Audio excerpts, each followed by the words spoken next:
Good day everyone, my name is Angeline M. Morilla, BSED Filipino 2A. Before we start, let's start with worship verse.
Our topic for today is Socio-Cultural theory.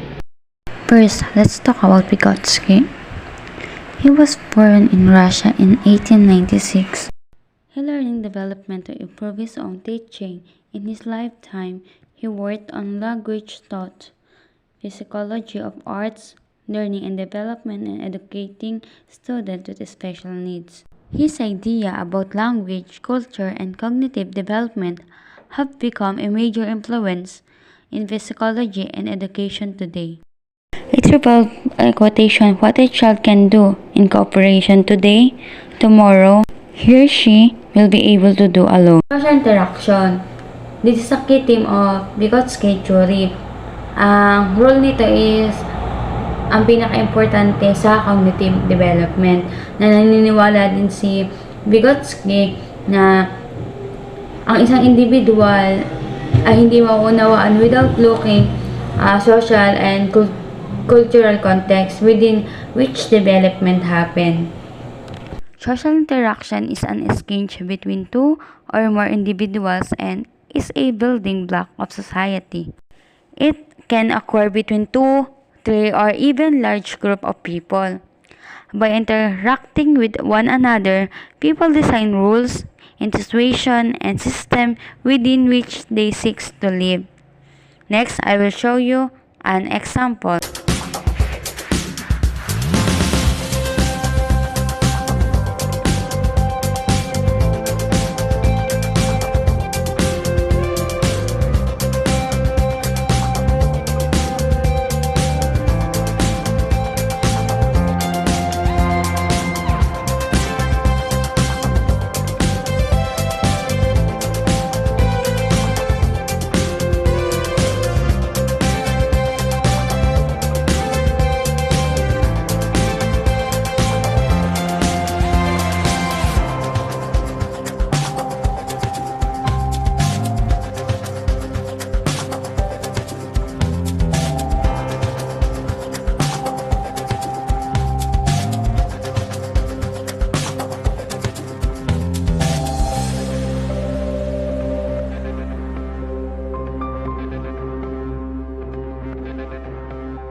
It is Vygotsky terms for appropriate assistance given by the teacher to assist the learner accomplish a task. So, what is scaffolding?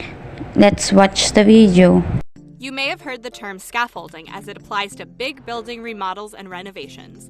But did you know it also has to do with child development? Scaffolding refers to structured assistance or guidance that helps someone build confidence and push their limits to develop new skills and accomplish tasks. As the learner's abilities increase, the amount of help decreases accordingly. This is one way you can support your child's autonomy. Autonomy is just a big word for independence. We all want our kiddos to be able to do things themselves, right? Parents who provide choices for their child or provide opportunities or suggestions are often called autonomy supportive parents, in that they help support and foster the child's growth towards independence. The key is to give enough support so that the child can complete the task, but not so much that they are no longer challenged to expand their skill set. While your infant is eating, let them make a mess as they try to get the food in their mouth on their own. When your preschooler is coloring way outside the lines, don't let your own coloring neuroses get in the way of them making their masterpiece. When your school-age child is learning to write and keeps writing those letters backwards, gently show them how you would do it so they can use you as an example. Let them make little mistakes that they can learn from. It will likely take longer to get tasks done at first, but over time, they will become so much more capable than if they constantly relied on your help. If they are struggling and continue to get frustrated or are constantly asking for your help, there are ways that you can be there as a sense of support. You can give tips that provide support, but still allow them to be independent in the task. You can also break down a tougher task into smaller parts that can be learned gradually. Take cooking, for example. When your child is young, they may just do little things like pour ingredients or stir, but then they learn to use a butter knife, and then a sharp knife, and eventually can cook all by themselves. As a parent, it is important to strive towards the goal of supporting our children and guiding them towards autonomy. As much as we may want to micromanage every detail, it is more fun to watch our children learn and grow independently. But as always, be there as a means of support for your child, helping nurture that relationship. This video was brought to you by the folks at Hello Joey. For more information, head on over to hellojoey.com. Now, because this is in relation with the cognitive development, let's compare the cognitive development views of student experts. Here we have Piaget and Vygotsky. Piaget is more individual in focus, believed that there are universal stage of cognitive development, did not give much emphasis on language.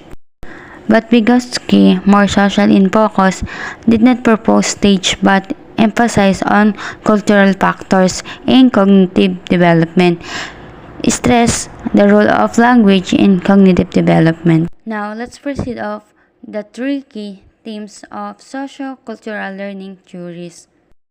Culture is shaped over time as the result of a specific event, whose messages are then conveyed to its member. Vygotsky explained that culture constantly affects cognitive development by affecting human behavior. He wanted others to realize that there is a complex relationship between culture and human development. For Vygotsky, thought and language are initially separated systems from the beginning of life, merging at around 3 years of age, producing verbal thought.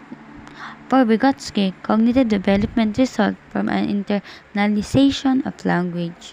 Soon of proximal development, he developed that actually takes place.